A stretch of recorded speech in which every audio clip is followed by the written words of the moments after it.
ஒரு நாளைக்கு 10-15 டீ குடிக்கிற, எப்படி செரிமானம் ஆகுது? ஜீரணம் ஆகுறதுக்கு தானே டீயே குடிக்கிறது. அதுவும் இந்த மழை காலத்துலலாம் டீ குடிக்கலன்னு வச்சுக்கோங்க, உயிர் வாழ முடியாது மாமா.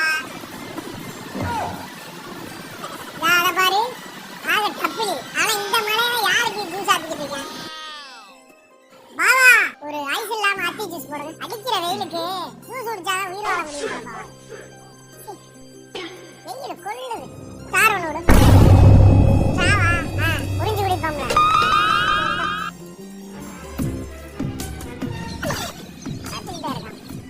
ஏன் பாவா, அவனை பாருவேன். ஆள்ல கடையில டப்பிலி போய் டீ ஆத்திக்கிறீங்க. இந்த வெயிலுக்கு எவனா டீ குடிப்பானா சொல்லு? பாக்குறான், குறைச்சு பாக்குறான்.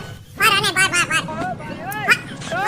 ஏன் உங்களுக்கு பாக்குறாப்ல? இங்க ஜூஸ் குடிக்க வந்தோம்ல, அதான் அவன் கடைக்கு போலேன்னு சொல்லிட்டு முடிக்கிட்டு தெரியுதா. இன்னைக்கு டீன்னு சொல்லி அவனை போட்டு கொடுத்தான். என்னன்னு பார்த்தா மூக்கு பொடியை போட்டு. யார் சொல்றா? என் டாக்டர் கன்சல்ட் பண்றான். பாவா, சாப்பிடுங்க, அத்தி ஜூஸ் சாப்பிடுங்க. மாதுளையா? பால் பாய்க்கு முடிஞ்சு வச்சே. கொடுத்துடு. நீ என்ன அவன் கடையில பால் வாங்கிட்டு இருக்க? அது தண்ணி எல்லாம் கலந்து கொடுப்பான். இந்த கடை அந்த கடை எல்லாம் நம்ம கடை. அவன் அண்ணன் தான் கூட பிறந்த.